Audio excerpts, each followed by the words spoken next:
मानव शरीर, जिसे हम साधारण रूप से केवल शरीर कहकर पुकारते हैं, वास्तव में अत्यधिक जटिल और सुव्यवस्थित जैविक संरचना है।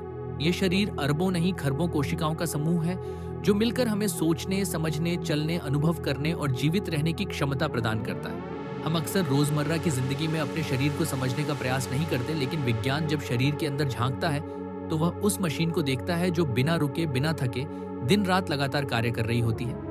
जब हम जन्म लेते हैं तो हमारे फेफड़े पहली बार हवा लेते हैं और उसी क्षण शरीर की लगभग सभी प्रणालियां सक्रिय हो जाती हैं। एक नवजात का दिल पहली सांस के साथ धड़कना शुरू करता है, रक्त संचार प्रणाली चालू होती है, तंत्रिका तंत्र पूरे शरीर में विद्युत संकेत भेजना शुरू करता है और शरीर एक संगठित तंत्र में परिवर्तित हो जाता है। ये शरीर अनेक प्रणालियों से बना है, जिनमें से प्रत्येक की भूमिका अत्यंत आवश्यक है। सबसे बाहरी स्तर पर त्वचा हमारी रक्षा की पहली पंक्ति है। यह सिर्फ एक आवरण नहीं बल्कि एक सक्रिय अंग है जो तापमान नियंत्रण, स्पर्श अनुभव और रोग जनकों से सुरक्षा जैसे कई कार्य करता है। इसके नीचे रक्त वाहिकाएं फैली होती हैं जो त्वचा को पोषण और ऑक्सीजन पहुंचाती हैं। त्वचा से जुड़ा संवेदना तंत्र हमें ठंडा, गर्म, दर्द और दबाव जैसे अनुभवों से अवगत कराता है, जो मस्तिष्क तक पहुंचने वाले संकेतों के रूप में कार्य करता है। मस्तिष्क मानव शरीर का नियंत्रण केंद्र एक अत्यधिक जटिल अंग है जिसमें लगभग 66 अरब न्यूरॉन्स होते हैं। ये न्यूरॉन्स विद्युत और रासायनिक संकेतों के माध्यम से पूरे शरीर से संवाद करते हैं। मस्तिष्क सिर्फ सोचने या याद रखने के लिए ही नहीं बल्कि हर एक छोटी से छोटी क्रिया,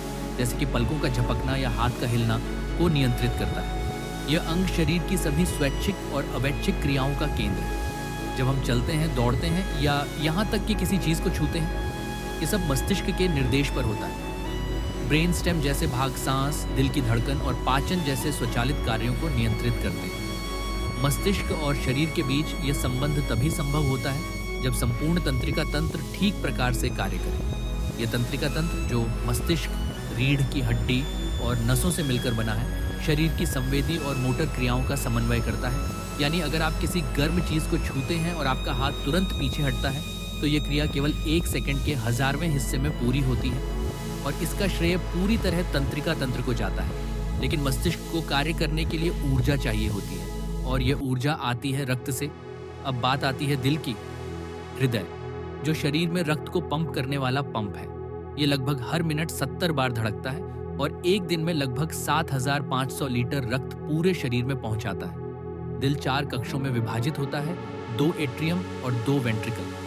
ऑक्सीजन युक्त रक्त को शरीर के अंगों तक पहुंचाने और अशुद्ध रक्त को फेफड़ों की ओर वापस भेजने की क्रिया निरंतर चलती रहती है। दिल से निकला रक्त फेफड़ों की ओर जाता है जहां गैसों का विनिमय होता है।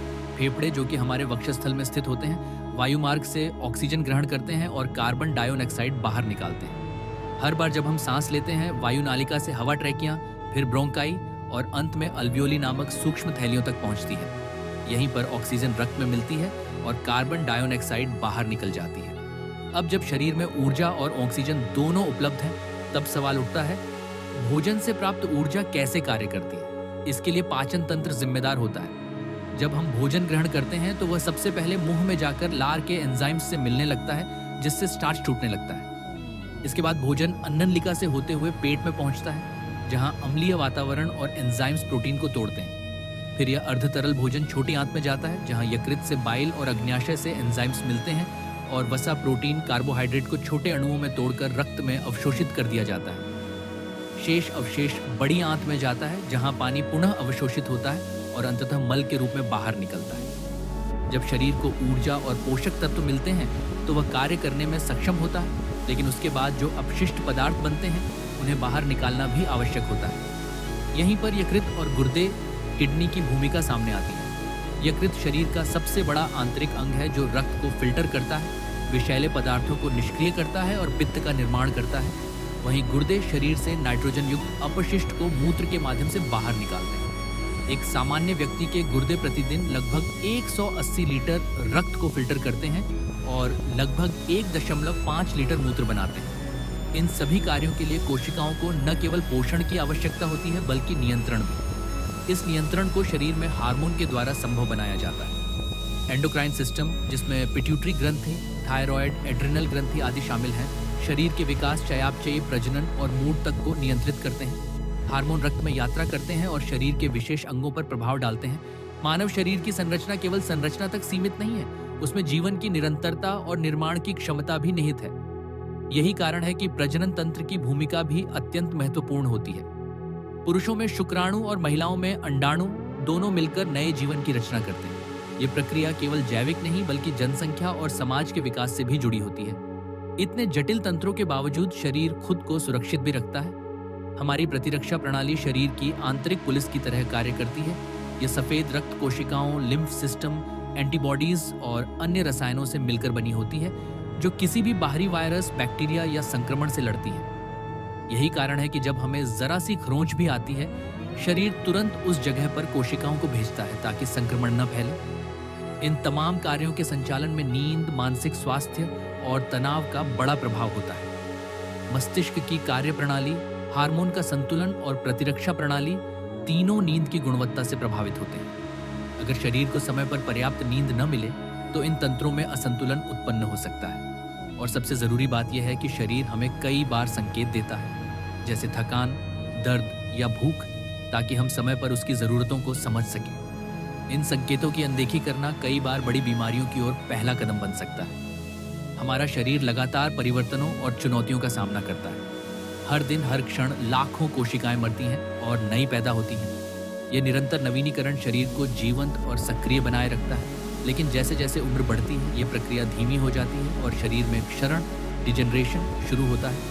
इस कारण से हमारी प्रतिरक्षा प्रणाली पहले जितनी तीव्र नहीं रहती, मांसपेशियों की शक्ति घटने लगती है और कोशिकाएं विभाजन में समय लेने लगती हैं।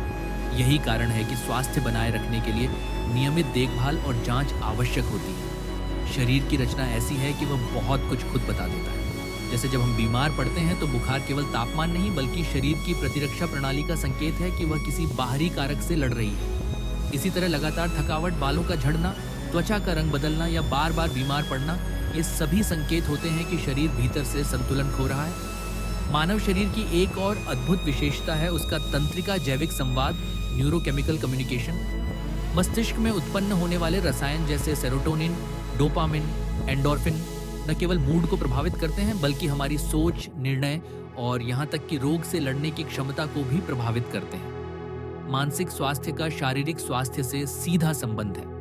लंबे समय तक तनाव रहने पर कोर्टिसोल नामक हार्मोन का स्तर बढ़ जाता है, जो शरीर में सूजन, उच्च रक्तचाप और नींद की गड़बड़ी जैसी समस्याओं को जन्म देता है।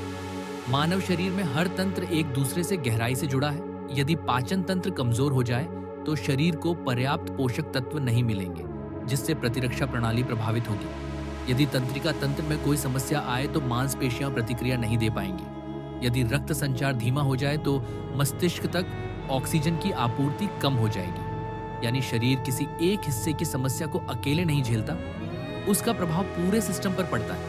विज्ञान ये स्पष्ट करता है कि रोग केवल बाहरी संक्रमण से नहीं होते, बल्कि कई बार जीवन शैली, खान-पान, नींद की कमी और भावनात्मक तनाव भी रोग उत्पन्न कर सकते हैं, जैसे कि उच्च रक्तचाप, हाइपरटेंशन, मधुमेह, डायबिटीज, थायराइड विकार और यहाँ तक कि कैंसर जैसी बीमारियां भी कई बार हमारी आदतों का परिणाम होती है। इन्हीं कारणों से चिकित्सा विज्ञान ने निवारक स्वास्थ्य, प्रिवेंटिव हेल्थ केयर पर जोर देना शुरू किया है। यानी बीमार होने से पहले ही ऐसे उपाय करना कि बीमारी पैदा ही ना हो। इसमें नियमित जांच, हेल्थ चेकअप्स, संतुलित आहार, व्यायाम और मानसिक शांति को प्राथमिकता दी जाती है। आधुनिक चिकित्सा प्रणाली आज जहां एक और उन्नत तकनीकों का उपयोग करती है, जैसे MRI, CT स्कैन, अल्ट्रासाउंडोग्राफी और AI आधारित निदान, वहीं यह भी मानती है कि रोगों से लड़ने में मरीज का विश्वास, मानसिक स्थिरता और आत्मबल अत्यंत महत्वपूर्ण भूमिका निभाते हैं। मानव शरीर को स्वस्थ बनाए रखने के लिए यह भी आवश्यक है कि हम शरीर की स्वच्छता और अनुशासन का पालन करें, जैसे रोज ब्रश करना, नाखून काटना, स्नान करना, कपड़े बदलना। ये सभी छोटी बातें हैं, लेकिन यदि इनका पालन न किया जाए तो शरीर पर रोगाणु, जर्म्स और बैक्टीरिया का हमला आसान हो जाता है। इसी तरह शरीर के संकेतों को समझना एक प्रकार की जैविक साक्षरता, बायोलॉजिकल लिटरेसी है। जब आंखों में जलन होती है या पेट फूलता है या बार बार नींद आती है, तो ये केवल असुविधा नहीं बल्कि भीतर कुछ असंतुलन का अलार्म होते हैं। शरीर के प्रति संवेदनशील होना और समय पर कार्रवाई करना कई जटिल बीमारियों से बचा सकता है। उदाहरण के लिए, यदि डायबिटीज की प्रारंभिक अवस्था में पहचान हो जाए और जीवन शैली को बदला जाए तो कई बार दवा की आवश्यकता तक नहीं पड़ती।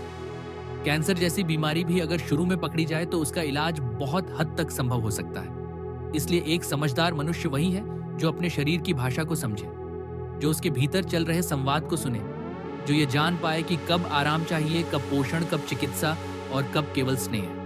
वैज्ञानिक दृष्टिकोण से यह स्पष्ट है कि शरीर केवल एक रासायनिक मशीन नहीं, बल्कि एक ऐसा जैविक तंत्र है जो संवेदना, चेतना और अनुकूलन की क्षमता से भरपूर है।